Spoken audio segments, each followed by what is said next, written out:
Welcome to Oldsmar. So bad. Wow, isn't that great? What did you see? Moms are so cool. Right. My mom watches the movies sometimes. Really? Yeah, the meetings. Mm-hmm. I think she was saying 8.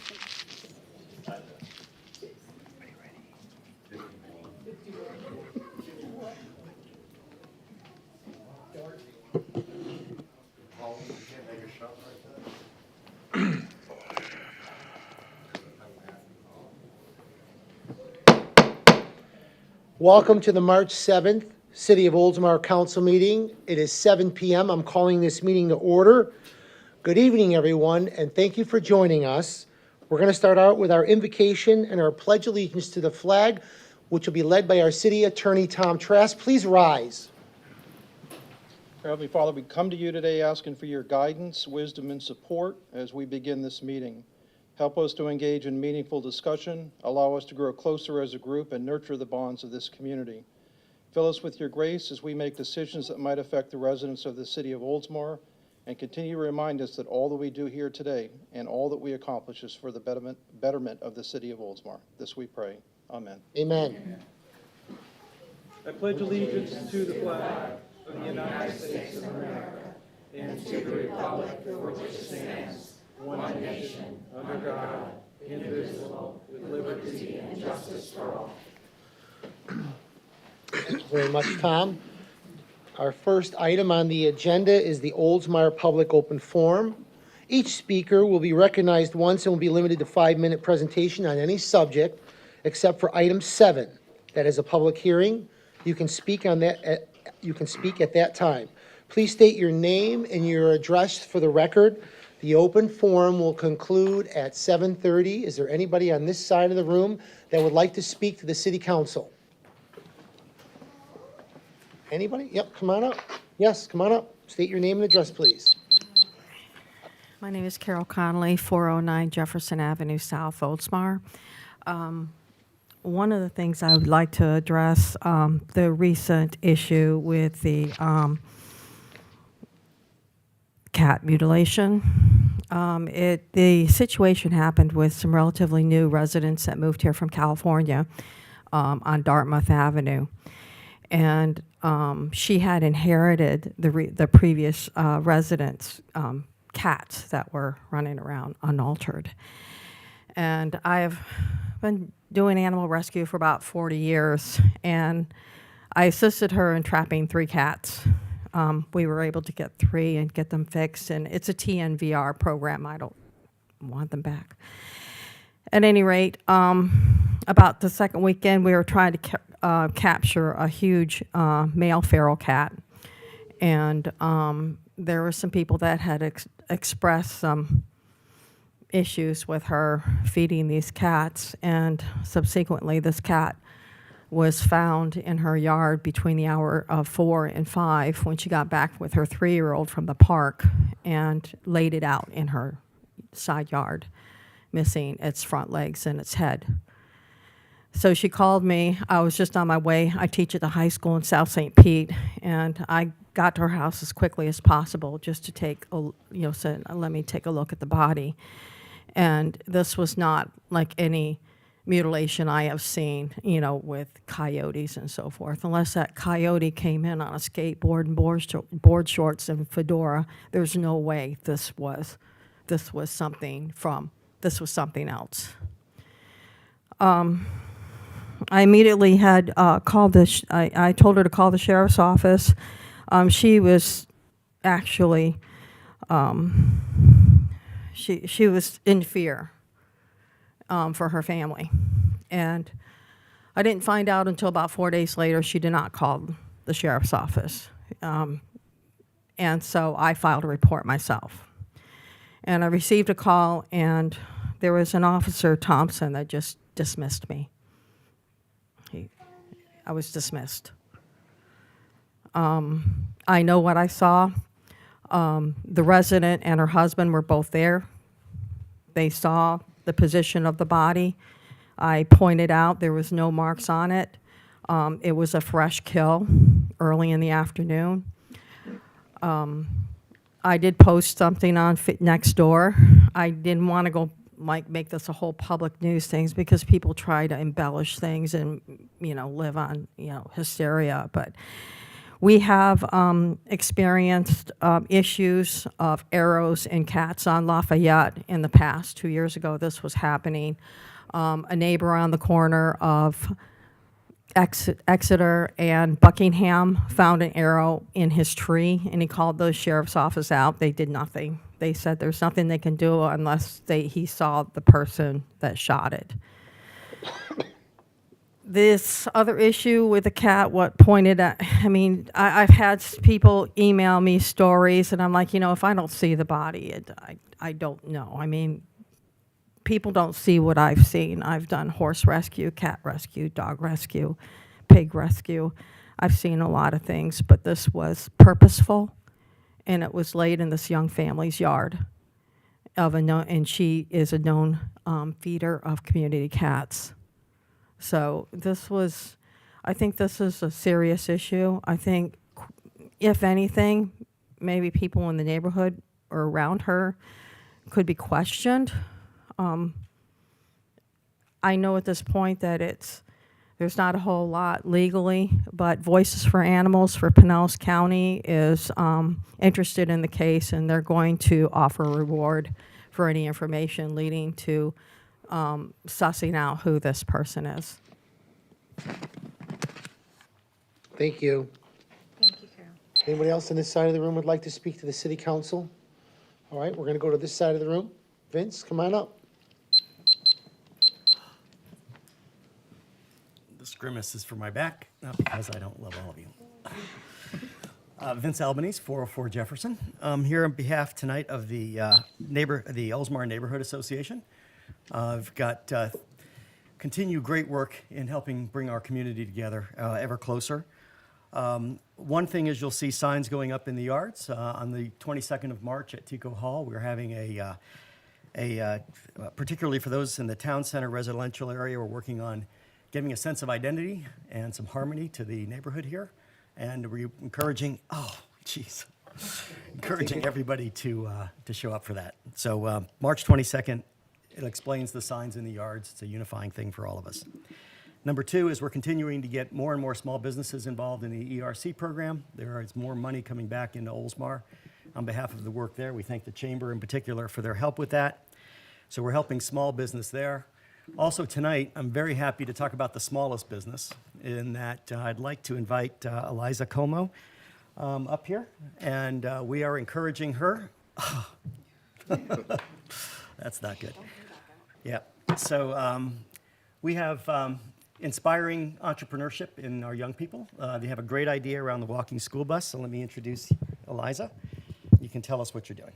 My name is Eliza Duarte. I live at 301 Park Boulevard. I am a second grader at Oldsmar Elementary. One of my favorite things to do is ride my bike with help from my friends to school from help with my friends, Megan Buckman and Ginger Terzeski. My mom, Melissa, has started a walking school bus is to encourage one of the reasons we started the walking school bus was to encourage a healthier lifestyle by starting the morning with exercise. I want to extend this opportunity to all my friends and classmates at Oldsmar Elementary. In order to do this, I am starting the Mileage Club, where students can track their miles walking or biking to school and earn bucks to shop at the school store. This is where I need your help. In order to stock our shelves, I'm asking for donations to reach my goal as $500. I will be fundraising at Second Friday this week on State Street. Please come by the Oldsmar Neighborhood Association booth.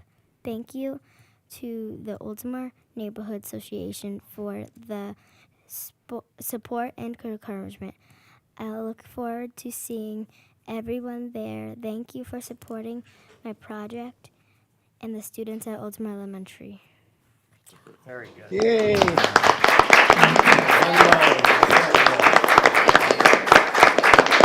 the Neighborhood Association has contributed $100 to get them going, and this is all part of the walking school bus program, so it's very exciting. So thank you for your attention and support. Thank you. Thank you very much. All right. Oh, there you go. That fast. All right, anybody else on this side of the room? Come on up, please. Hi, my name is James Hummel, 132 Arlington Street. First, I'd like to say to the City Council and Mayor, you guys do an excellent job. And I went to the Thursday meeting for the golf cart ordinance, and Tom Trask, you did an outstanding research and presentation to the City of Oldsmar. I'd also like to recognize Daniel Simpson. If anybody knows, Shore Drive was repaved. I told him on Thursday that we don't have crosswalk lines painted, and when I came home Saturday, the lines were painted. So he's doing an excellent job for the City of Oldsmar, and please stay and continue doing your great service. The other thing I'd like to bring up is this golf cart issue. I'm going to tell you about an incident that happened in Fort Lauderdale, and it's something that this residential community adopted. They had the same circumstances that we are facing. People claim that it's a low-speed vehicle or it's a golf cart. So I'll give you for instance. This couple had their 14-year-old son on a golf cart, and he hit a lady walking in a mobile home park. Her medical bills were $115,000. It took 3 years for it to finally go to court. When it went to court, the judge summoned the 4 police officers to take their post, and by shock, the Attorney General showed up. The judge hit his gavel and said that the boy's parents will pay the victim $200,000, $85,000 in pain and suffering. What I'm getting at is, if everybody's gonna claim that it's a low-speed vehicle, they're gonna claim that. You're gonna clog up the court system. What I think Oldsmar needs to do is, if my son hits, let's say, Katie Gannon's daughter, she's playing in her yard innocently, and I have a golf cart and I claim that it's a low-speed vehicle, that's gonna be in court in probate for years. So what Oldsmar, I think, needs to do, if you want to change anything with golf carts or low-speed vehicles, the city can adopt a resolution that I spoke with Mr. Knapp after the Thursday meeting. You can, as a city, but you have to vote unanimously across the board that anybody that operates a low-speed vehicle or a golf cart must have $10,000 property insurance, so that if it goes to court, they're not going to be drained of paying the person that they injured or property that they did damage. So I just think that if we're going to go that route, that, you know, if you don't want to have a license or you don't want to register it, that's fine. But put a price on there, even if it's $25,000. Because when I had a moped, I paid $360 a year, and I had $10,000 coverage. So I just thought I'd bring that up. Thank you for your time. Thank you, James. Thank you. Anybody else on this side of the room would like to speak to the council? Come on up, please. Come on up, Mayor. Thank you, Mayor. Eric Seidel, 114 Shore Drive Place, beautiful Oldsmar, Florida. I just wanted to comment on a couple things. One, I couldn't be at the last meeting, unfortunately, but I want to correct something the Vice Mayor said accidentally, I'm assuming. You made a comment that I posted on Facebook or social media that I had lost confidence in Tom Trask and his firm. And that's not actually what I said. What I said was that they're a good firm, but I also recognize that his number one responsibility is that of city attorney, not of me personally. So just for clarification. The other thing that I wanted to say to all of you is thank you for how hard you work for the city. You know, recently there's some silly name calling going on that's just kind of ridiculous. I mean, we're better than that. I mean, we don't always have to agree, right? But I just wanted to make a point of thanking all of you for your service. Your citizens here in Oldsmar appreciate you. And as a past mayor, I just wanted to make a point of saying that, all right? Thank you. Thank you, Mayor. Appreciate it very much. Anyone else would like to speak to the council? Tom, come on up.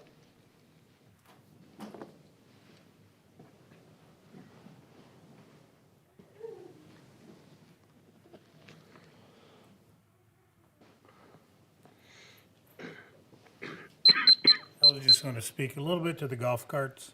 Name and address. Tom Price, 418 Arlington Avenue East, Oldsmar. Thank you.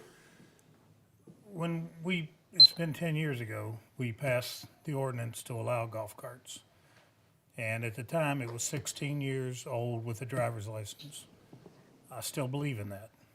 At 16 years old, I think that's where it should be. 14, I think, is younger and maybe not as responsible.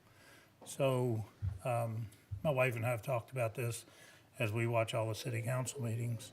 So I know you're writing and looking at all the ordinances for our safety. My golf cart's registered with the same insurance as my cars, and I pay it every year. So I have nothing to, I'm fine with the insurance. The other thing my wife wanted me to bring up, and I tried to get her to come up here, she would not do it, is we've lived in Oldsmar. I didn't realize it, 14 years now. I thought it was 10. Either I'm real happy or time flew by. And I just think, to be honest with you, we've kind of become a little bit of a divided city. Some people may agree, some people may not. But, I read where we have lawsuits going against our city, which is my taxpayer money paying for these lawsuits or lawsuit. And she's actually asked if we could move to Palm Harbor, Safety Harbor, or somewhere else. She just said, I don't wanted her to come here. She just said, this is not the little town we moved to. This is not Los Angeles. We don't need lawsuits flying around. We don't need people calling people out. We need to get back to the 14,500 people in our community that we all know each other. We all work together. We help each other no matter what we need. So that was her input, but she wouldn't come out. My thing was the golf carts, that just because I know you're working through all this stuff. But I carry insurance, same as my vehicles. So anyway, thank you. So Tom, please don't leave. You're a great resident, you're a great part of this community, and tell your wife that we're thankful that you're here. Oh, we don't want to leave. Good. I love it here. Good. this I just want to make sure. This is why we left Tarpon Springs to come here, is because of the community, and we want to stay here. Thank you for coming out today, Tom. Anybody else on this side of the room would like to speak to the council? All right, anybody in general would like to speak to the council? All right, we're going to close the Oldsmar Public Open Forum. Our next item on the agenda is our community minute, which will be read by our city clerk, Ann Nixon. Community minute. So we got a new pop-up art project now through May 1st. The city is flattered to announce Oldsmar's 2023 pop-up art project.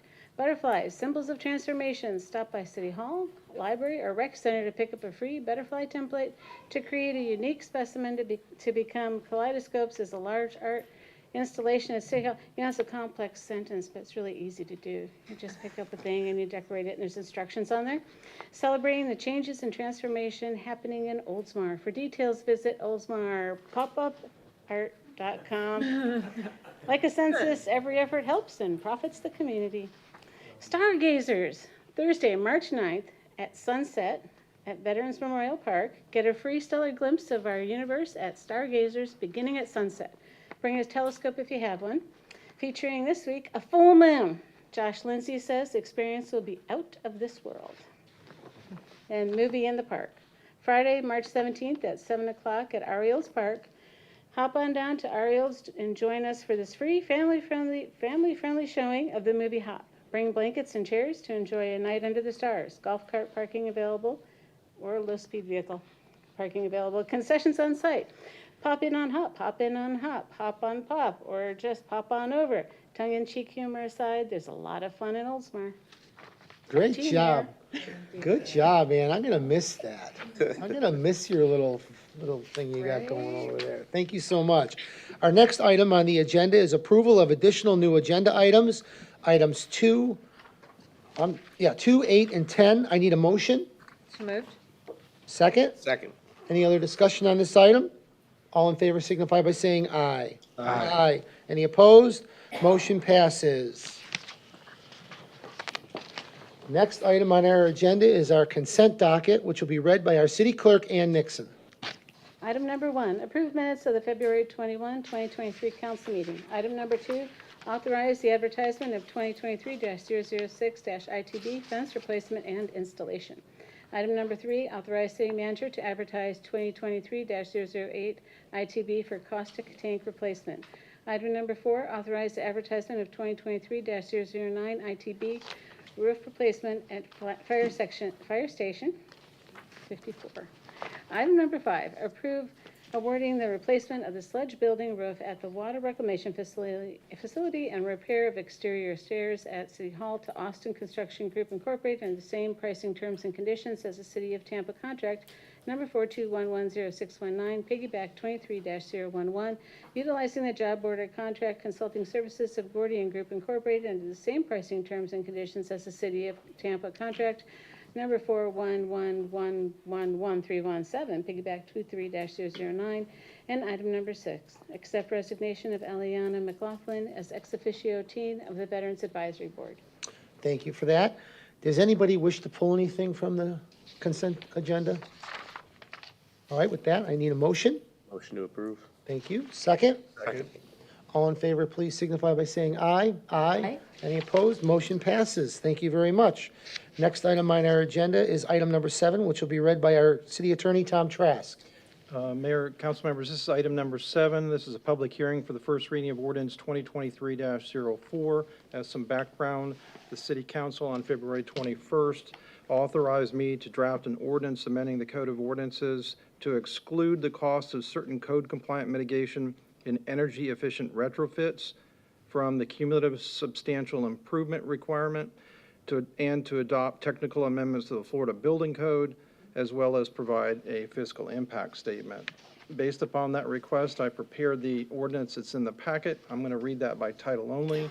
This is ordinance 2023-04, an ordinance of the City of Oldsmar, Florida, amending Article 6 flood control, stormwater management, and wetlands protection of Part 3 Land Development Code of the Code of Ordinances of the City of Oldsmar to exclude the costs of certain code-compliant mitigation and energy-efficient retrofits from cumulative substantial improvement, to adopt technical amendments to the Florida Building Code, providing for fiscal impact statement, providing for applicability, providing for codification, providing for severability, and providing for an effective date. That was the first reading of ordinance 2023-04 by title only. Thank you. This is a public hearing. Is there going to be any staff presentation on this? If the council pleases.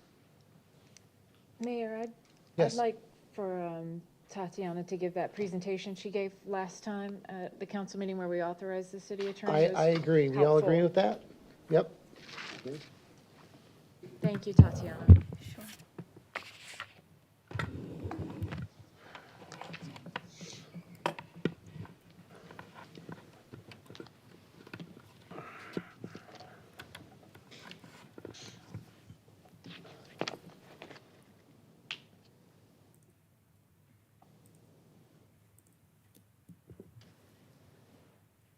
Tatiana Childress, City of Oldsmar Planning and Redevelopment Director. So this is CA 2301, City of Oldsmar Flood Ordinance Amendments and Florida Building Code Technical Amendments. So the City of Oldsmar joined National Flood Insurance Program in 1971. Participating communities agreed to Title 44 of Code of Federal Regulations, which specifies minimum requirements for structures protection under the National Flood Insurance Communities that exceed the minimum requirements are rated by FEMA in the community rating system and received flood insurance discounts. Currently, City of Oldsmar is Class 6 with over 2,000 points that have been verified. Starting in 2013, as part of the higher regulatory standards, the city adopted and enforced cumulative over a 15-year time period for projects on existing structures that are below the constructed below the BFE. The 15-year cumulative is applicable to the existing structures that are constructed below the base flood elevation, and any improvements made on such structures shall not exceed the allowable 50% value of the structure over the cumulative 15 years.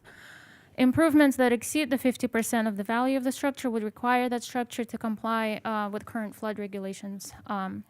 So the basic rule for structures constructed below the BFE, if the cost of building improvement of the cost to repair the damage exceeds 50% of the market value of the building, it must be brought up to the current floodplain management standards. With the recent policy changes, allowed communities with cumulative to exclude certain mitigation and energy efficient improvements to structures from cumulative when it comes to the overall improvement of the structures and determining when houses, when those structures have been substantially improved. So the proposed amendment include, they provide exclusions of the project cost from cumulative, of additional code compliant building elements or alteration or replacement of materials or building elements whose express purpose is the mitigation of future wind or flood damage, and provide exclusion of the project cost from cumulative, of additional code compliant energy efficient retrofits whose express purpose is the improvement of energy efficiency of the building. As demonstrated on the following slides, these are examples of those retrofits.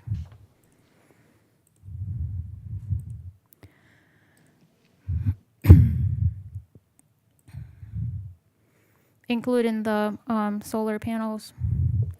So the request for this amendment of the City of Oldsmar Land Development Code was evaluated pursuant to Article 3, Section 3.13.2, Standards of Approval. The proposed amendment will promote the use of mitigation and energy efficient improvements that are code compliant. This amendment will allow structures to be mitigated against future wind and flood events while maintaining compliance with higher regulatory standards. And the code amendment will be applied uniformly and will be available to any property owner in the city. Thank you very much. I have an Oh, example still got here. more. Okay, you got more. Sorry. We had a lot of questions when this will be applied. So this rule applies to homes that are constructed below the base flood elevation. As you all know, our maps changed in 2021, so we have a lot of structures now that are built below BFE. When we determined the FEMA 50% rule, we request the elevation certificate. So the elevation certificate tells us the finished floor elevation of your home. So if that home is constructed below the base flood elevation, then we require either the appraisal on which we're looking for the depreciated value, or we look at the Pinellas County Property Appraiser website for the estimated market value of your home. Not the entire property, but just the structure, market value of the structure. And we check to see what that value is, so we divide that by 50%, and that's pretty much your improvement cost. If you're exceeding, if I have a quick example here, if your new hurricane-rated windows permit will cost you approximately $30,000 and your kitchen is about $35,000, the total project cost is roughly $65,000, so the cost of those hurricane-rated windows will be excluded from the cumulative 15-year cumulative. So we keep track of all your permits since 2013 for those structures that were already non-compliant, and since 2021 for those structures that became non-compliant as part of the new FEMA rule maps. Is that it? Pretty much, yes. So do you have any questions? Staff recommends approval, and Tom already drafted the ordinance. Thank you very much. We would like to submit the report into the record. Thank you. Any questions? One Yes, quick Councilman- question. Yep. Thank you, Mayor. One quick question, Tatiana. Can you go back one slide to your example? So this example is for new hurricane-rated windows. So that would fall under Section 3, subsection 3, which would be the impact-resistant glass, storm shutters, roof attachments, exterior walls, et cetera. But if you replace that with the solar energy systems, let's just, in some crazy world, say that the solar panels were the $30,000. I'm sorry, that the solar panels were the $30,000. So those would also not count toward the cumulative. Correct. If they were undertaken and, permitted after the And- effective date of this ordinance. Yes. Okay, thank you. I just wanted to make sure. Thank you. Councilmember Knapp, any questions? No questions. Anybody else? Well, Tatiana, great presentation. Thank you so much. Thank you, Tatiana. Thank you. All right, we're going to open up the public hearing. Does anybody wish to speak for or against this item? Come on up. Tom, right, state your name. Yep. Come on up. Thank you. Hi, my name is Kimberly Creighton. My address is 292 Terrace Road in Tarpon Springs. I'm a student at St. Petersburg College, and I'm in the Public Policy and Administration program. I'm speaking tonight regarding Ordinance 23-04, the Flood Ordinance Amendment. I apologize for repeating some of what Ms. Childress said during her presentation. I'm doing this for an assignment, so I have to say everything. The National Flood Insurance Program, or NFIP, is managed by the Federal Emergency Management Agency, or FEMA. The program provides insurance to help reduce the socioeconomic impact of floods. Most property insurance does not cover floods. If a home or business owner can self-insure, meaning that they have the funds to repair or replace their property if it is destroyed by a flood, they may not need flood insurance. For the rest of us, it's imperative that we have flood insurance if we own property or occupy property that is in the FEMA flood zone, especially if the property is built below base flood elevation. In fact, mortgage companies may require flood insurance if property is located within a flood zone.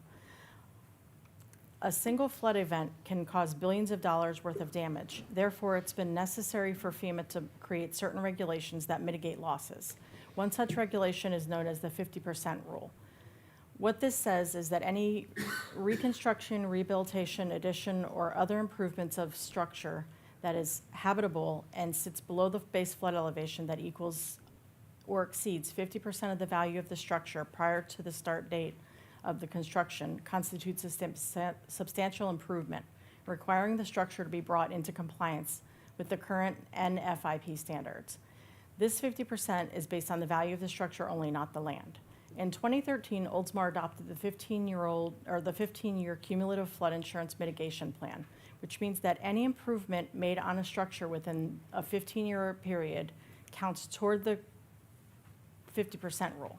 Oldsmar did this because of a system called the Community Rating System, or CRS. If a local government adopts higher standards for floodplain management, they can receive CRS credits and reduce their citizens' flood insurance premiums. The city of Oldsmar has adopted such standards and has been successful in reducing the rates in their jurisdiction by 20% based on the national average. Certain home improvements work toward keeping a structure safer from emergency events and make structures more energy efficient. It does not make sense to penalize citizens who want to make such improvements. Therefore, tonight the Oldsmar City Commission will vote on an important legislation that could remove the possible barrier to such improvements. If the commission votes to approve Ordinance 23-04, the proposed changes of the Code of Ordinance would allow exemptions that help protect structures and allow structures to be more energy efficient. This change will allow citizens to make improvements to their homes that will not count toward the 15-year cumulative 50% rule. This amendment will help citizens by allowing them to update their homes and improve their quality of life with more energy efficient and wind-resistant homes. The amendment will not harm the city's CRS rating because FEMA has approved amendments by local governments. I want to thank the city of Oldsmar for allowing me to speak at this meeting, and I want to thank the planning department, especially Ms. Childress, for her work on this ordinance. I believe Ordinance 23-04 will be a positive amendment for the Code of Ordinances, and I would recommend that the City Council vote to approve the ordinance. Thank you very much. I give you an A+. All right, anybody else would like to speak on this item, for or against? Vince, come on up. So Vince Albanese, 404 Jefferson. So I want to state out loud that I understand caveat emptor and accountability as far as me as the home purchaser and decisions that were made. And I want to also say that I've worked closely with Tatiana and the group and understand they're doing what the ordinance want, but I want to understand what's happening at 404 Jefferson. So I was fortunate enough to be able to pay cash for the house, didn't require flood insurance, and went through the intent all along in my mind was to turn this into something that resembled South Tampa, which was the quaintness of the bungalow homes along with bigger homes coming in.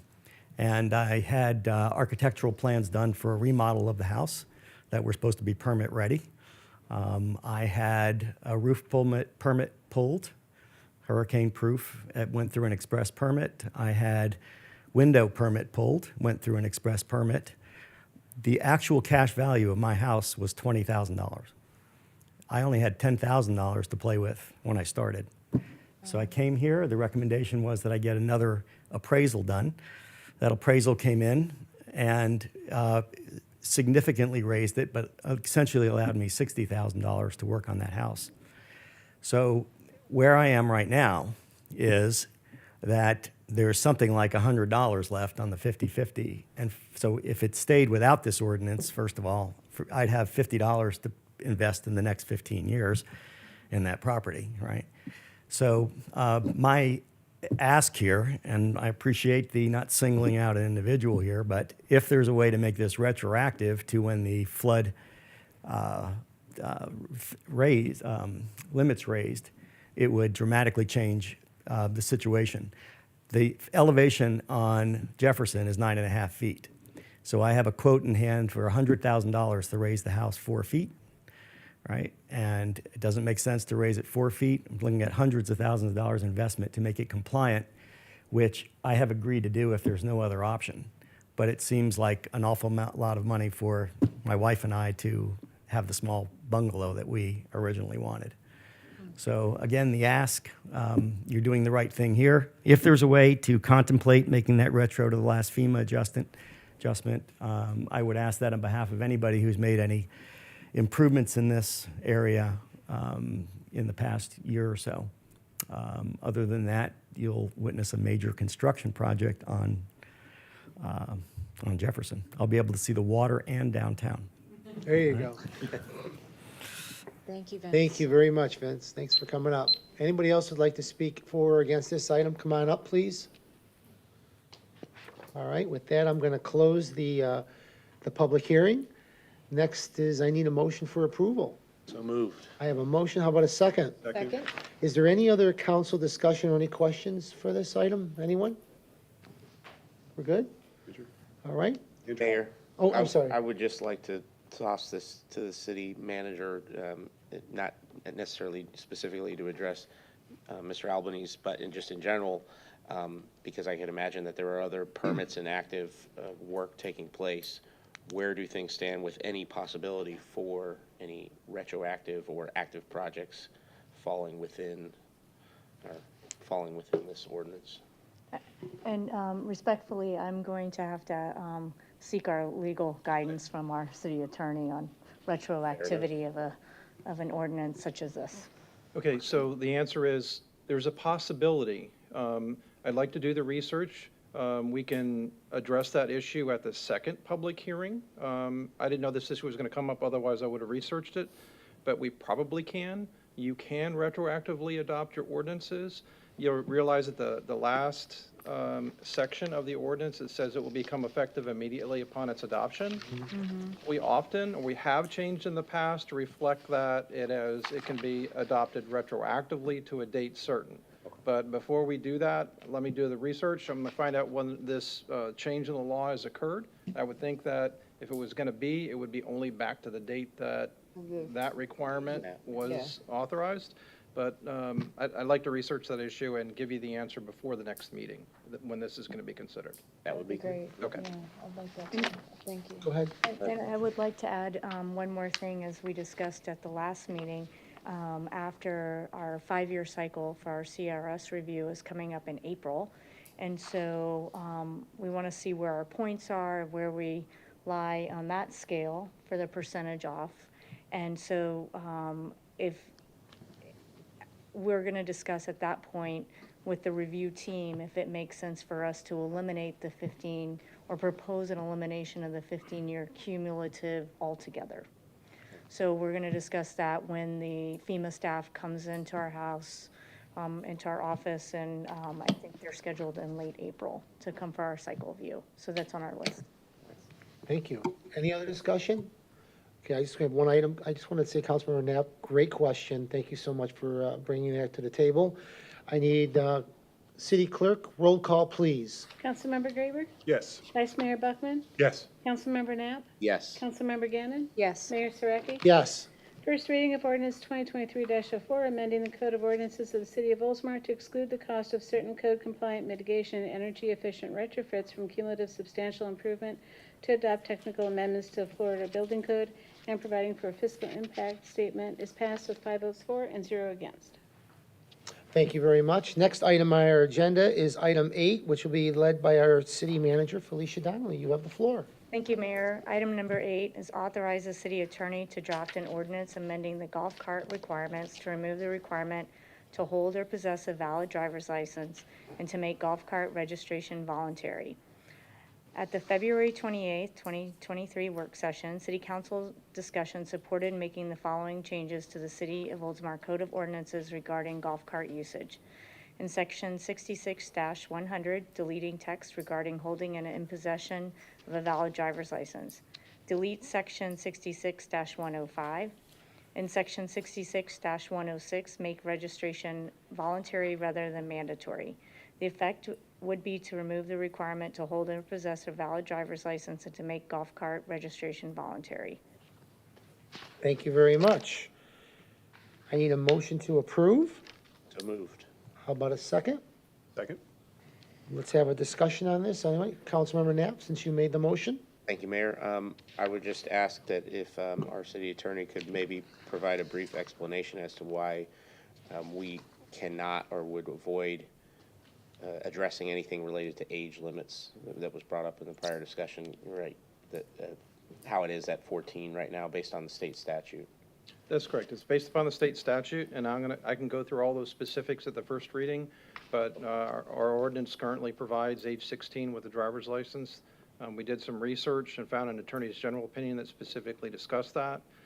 Look back at the statute, and the statute says that anyone can drive a golf cart that is 14 years of age or older. That particular provision of the state statute preempts what we're doing here in the city of Oldsmar, and that's the reason why we're making the change. But I'll give more details on that and the changes when we do the first reading of the ordinance. Thank you, Tom. I just figured I'd have that brought up since it was mentioned this evening. Thank you. Thank you. Any other discussion from you guys? Any questions? Councilmember Gannon, go ahead. Thank you, Mayor. Yeah, just so that folks understand, this is to become, compliant with Florida law. We can't have anything in our code of ordinances that doesn't comply with Florida statutes. But as I'm sure we will continue to discuss at the first and second reading, I would encourage our residents to determine if they have a golf cart or if they in fact have a low-speed vehicle. And if they have a low-speed vehicle, I would encourage them to register it, tag it, and get insurance on it. And just on a personal note, I hated that example. Don't talk about hitting my daughter in the front yard. If you, assuming this passes, if you have a young adult in your household who is driving your golf cart, there's all kinds of education courses out there. If it is in fact a golf cart, please help your young adult learn the rules of the road so we can prevent any tragedies on the streets of Oldsmar. Thank you. Thank you. All right, I just have one quick comment. This all started with a friend of ours who lives over in Harbor Palms. She has a 14-year-old daughter. She got pulled over, and she just bought this golf cart for her daughter. And she was very upset that she got pulled over and wanted to know the rules. And we went back and forth with this. And I remember being on council with Mayor Seidel. When you wanted to bring golf carts to the city, And over the last few weeks, I've had a lot of residents calling me and asking, we want to keep golf carts in our city. We love having golf carts. So I think the team here, all the council members worked together, and we came up with a solution to do that for our citizens, and I think we're on the right track, and if we have to make changes going forward in the future, we will, if we have to. But with that, we have a motion, we have a second. All in favor signify by saying aye. Aye. Any opposed? Motion passes.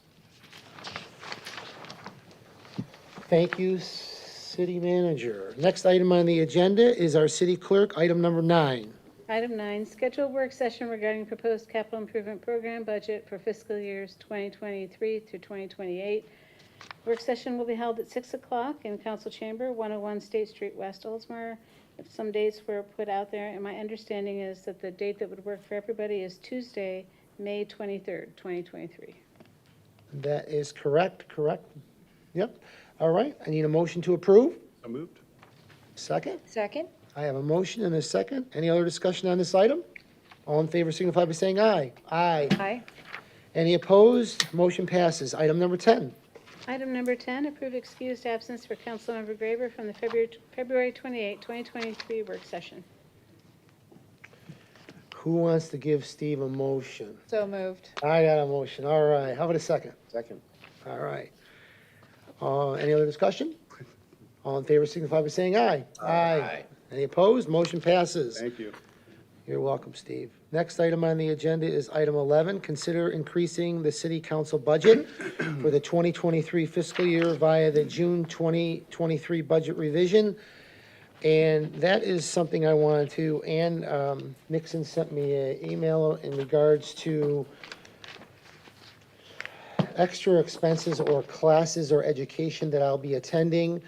The classes that I wanted to attend are booked already for the Florida Redevelopment Agency for the Florida League of Cities. So the only thing that I am looking for is to be able to attend the Florida League of Cities conference in August. I only have $500 left in my account, I believe, and it's $1,500, correct? Right, you would need, you're short by 1,000 for that event. So we're short 1,000 for that. Mayor, Yes. I was also planning on attending the conference, and according to the memo that was distributed by the city clerk, she recommended requesting an increase per council member that may be attending by $500. So I would like that to be considered as well. Okay, thank you. Anybody else have any other comments? I think we'd need a motion and a second to get it on the floor for discussion. Sure. All right. Do I have a motion to approve? So moved. Got a motion? Wait. How about a second? I need, the recommended motion is to specify amounts to increase city council line items. So what amount would you be recommending? Sounds like the mayor needs 1,500, is that right? Or just 1,000? The mayor needs 1,000 if that's the only thing that he's going to support a League of Cities annual. And then the rest of council needs 500 if you plan on attending the conference, correct? That was according to the city clerk's recommendation. So does anybody else plan on attending before I make a motion? One, 2, are you going, Steve? No? That's the first week of school, so we can't go. no? No. Okay. So 1,000 for you. So I move to amend the city council budget by $2,000 for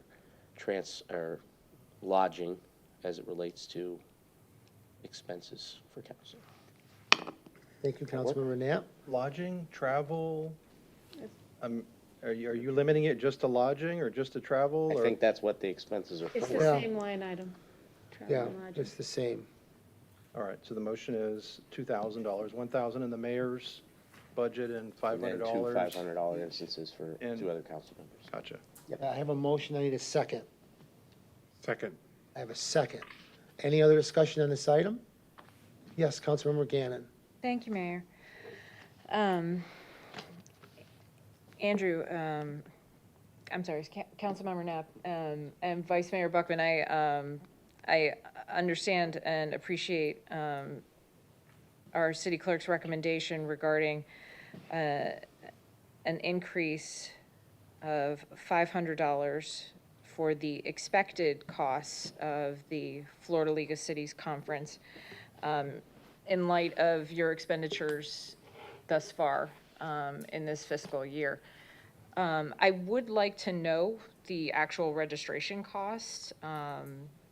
It's my understanding we don't know what the actual registration costs would be or the lodging costs. I think this is partially based on the Florida League of Cities registration costs and the travel costs to the prior conference, which was in Hollywood at the Diplomat, which I expect will be substantially or at least significantly more expensive than the lodging in Orlando.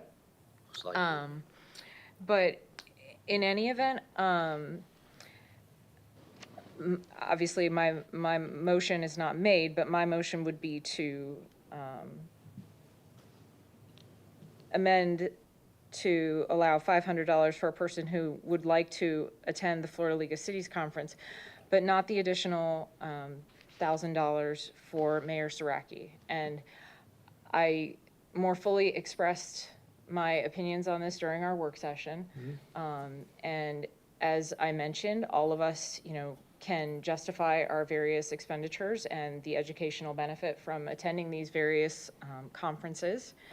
I think that that's fair. However, as I mentioned during the work session, we ask our staff to budget, and the educational conferences and the various events attended by the mayor have, in the past 4 years since 2019, have exceeded $10,000. As I mentioned during the meeting last week, it far exceeds any other council member up here or prior council members. I understand there's been an increase, and I understand there's a desire to attend these events by Mayor Siraki, and like I said, we can justify those things. However, we have received notice just 2 weeks ago that all of our departments are going to be asked to perform a 5% reduction analysis of their expenses due to the impending results of the compensation and classification study for our staff. Just 2 weeks ago, the original estimate for our wastewater treatment facility building, the control building that we're redoing, the estimate last year was $3.9 million. And 2 weeks ago, we received a revised engineering estimate of $6.5 million. Now, I'm not saying that $1,000 is going to make a dent in it, but what I am saying is that we recently increased our water and sewer rates. We've got a lot of capital improvement expenditures, and I don't think it sets the proper example to go beyond what is budgeted. I recognize that Vice Mayor Buckman has not attended the Florida League of Cities Conference, and I think there is something to be gained from attending it. I also recognize Councilmember Knapp finds a certain level of educational value. To me, there's a lot more educational value in the Institute for Elected Municipal Officials, but certainly everyone's entitled to their opinion on that, again, within the budget that is set at the beginning of the fiscal year. And again, as I mentioned, the charter states under section 3.04, members of the council shall also receive their actual unnecessary expenses incurred in the performance of their duties of office. And under 3.01, it says the city council shall constitute the governing body with powers hereinafter provided to pass ordinances, adopt resolutions, appoint the charter officials, and exercise the powers as hereinafter provided. It is responsible to the electorate for the proper conduct of all municipal operations. As the legislative body of the city, the council shall review, amend if necessary, and approve the budget, and shall appropriate all monies to the city. To me, this isn't something that's appropriate for a budget amendment. I think that as far as Mayor Siraki's budget goes, it should be left as is.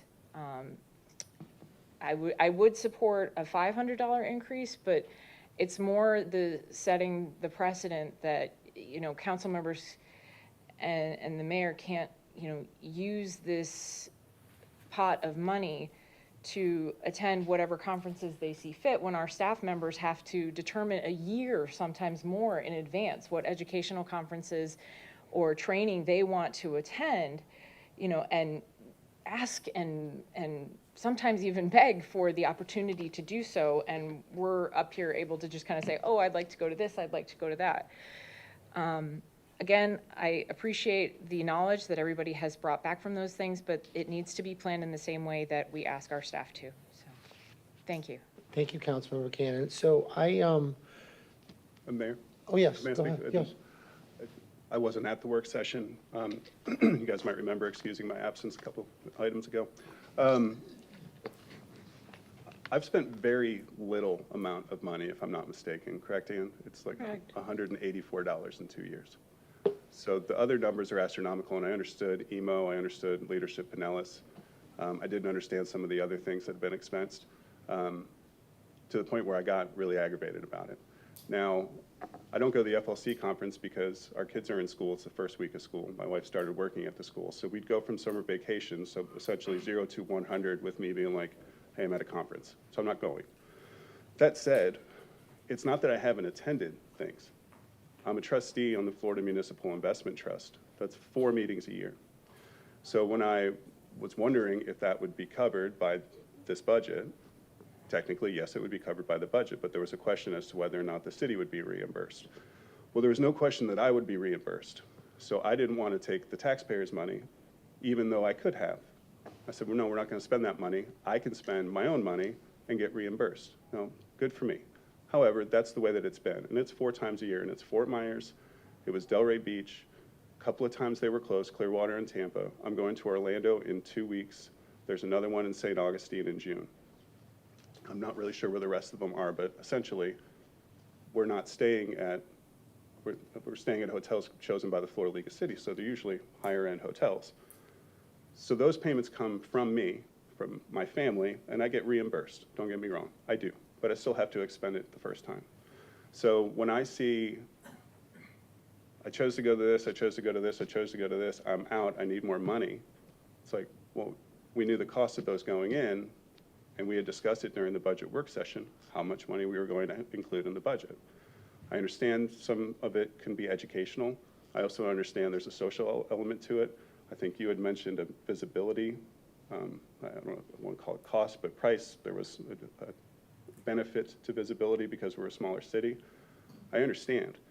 But as Councilmember Gannon alluded to, we've recently asked the staff, well, not us, but the city manager has said, you guys have to rein it in and cut it down 5%. That's a hard number, right? So I think when the discussion of inflation came up and how it's impacting everybody, that doesn't signal to me, let's provide more money to ourselves so we can get to these things. It signals to me, hey, let's cut some things out this year because of the impact that it's having on everyone. If I can't afford to go somewhere, I can't go. And so that's the difficulty that I'm having when in 2 years' time, I've spent $184 of the city's money, which I don't even think I asked for. That just ended up in the line items. Could have made those charges to that account, decided not to, spend my own money, and then turn around and, with my understanding, I don't know if everything's reimbursable, but I think the first time it was questioned whether or not the city could be reimbursed was after this came up. And then there's been people on council here for multiple years. So again, I'm really aggravated about it. I understand you want to go to the FLC conference. I know that you go every year. But if we're going to lead by example and say, stuff we can get to, we can get to, this is the amount of money that we have, we've asking our staff to cut back on their costs, then I don't see the reason to move forward with a budget revision so a conference can be attended. And I hope you understand. It's just a matter of practicality for me. It just doesn't line up with the way that I've approached needing to go to those events. And trust me, it's 4 events a year. It's not cheap, but I'd be done, my $1,000 would be gone right now. But I have to be at those meetings because I'm the trustee. So that's how I've approached it, to leave myself with that room in case I have other things to expend. So that's what I think a budget is. But if we're supposed to handle the budget, which is what we're tasked with doing, and we make a budget revision to award ourselves with more money, that's not something that I can get behind. Thank you, Mayor. I appreciate your feedback. Thank you so much, Councilmember Graber. I want to go back to Councilmember Gannon. I really appreciate what you said. I respect you very much. I think you're a great asset to this team. And I want to make one thing clear, that I overstepped my boundary when I went to the FLC CRA 101 and the advanced CRA 101 class. And I think that's where I ran into a problem with my budget. And I wasn't thinking at that time that I was overspending my money. So I do agree with you.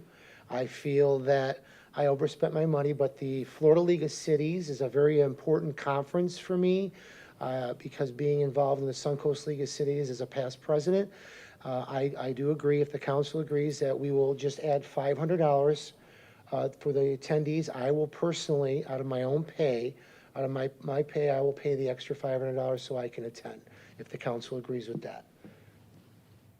So you're saying instead of Andrew's motion, it would just be the across-the-board $500 that I mentioned that was Absolutely. posed by the city clerk? Would you want to make that motion? Well, I Yeah, probably probably need to before. Yep. withdraw my motion first. If that is your pleasure, Well- Councilmember Knapp, sorry.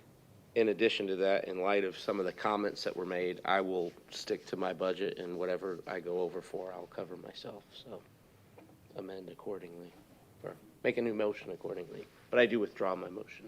All right. In accordance with the suggestion from our city clerk, I would make a motion to add an additional $500 to the travel budget for those who intend to attend the Florida League of Cities Conference for 2023. Thank you. I need a second. Second. I have a motion and a second. Are there any other discussion on this item? And I just want to say thank you so much for all of you for your feedback. I think it's very important that we understand where we're headed and where we're going as a council, and I just want to say thank you so much. And all in favor signify by saying aye. Ask for a roll call, please. Sure. Councilmember Graber? No. Vice Mayor Buckman? Yes. Councilmember Knapp? Yes. Councilmember Gannon? Yes. Mayor Saraki? Yes. Motion to increase the line item for travel by $500 per person who will be attending the Florida League of Cities Annual Conference in 2023. It passes with 4 votes for and 1 against. Councilmember Graber dissenting. Okay, next item is council comments, and we're going to start out with Councilmember Graber. No comments. Thank you, Mayor. All right, next is Councilmember Gannon. Thank you, Mayor. A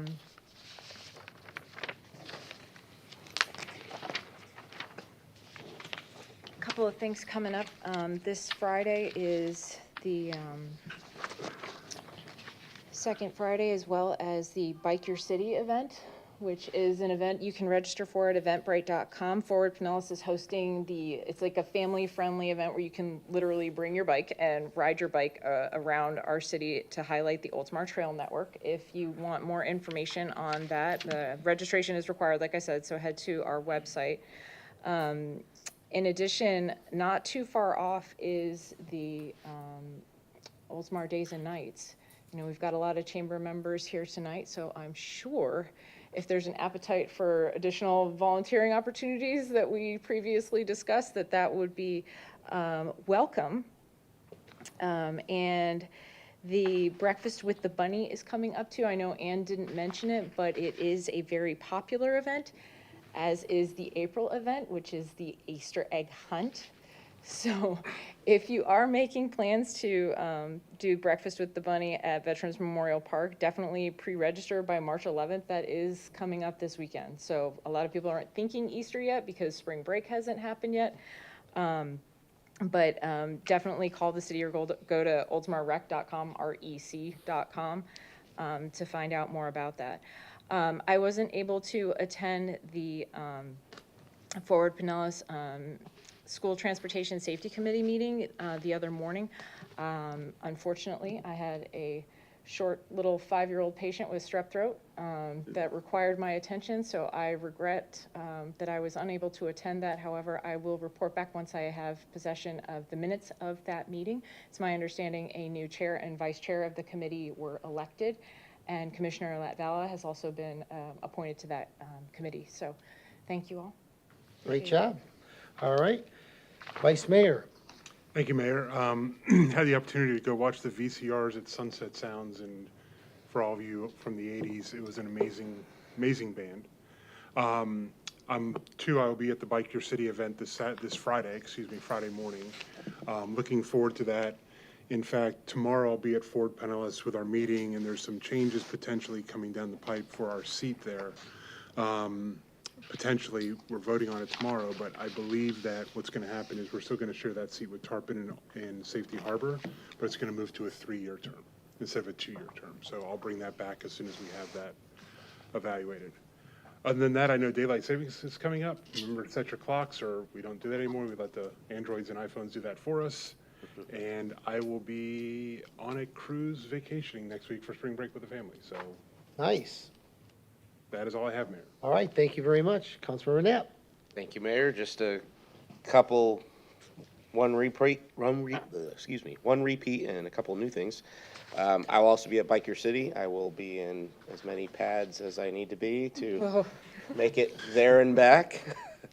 According to what the city manager shared with earlier, we have about, looks like 70 riders or so registered for the event, so it should be a pretty good crowd.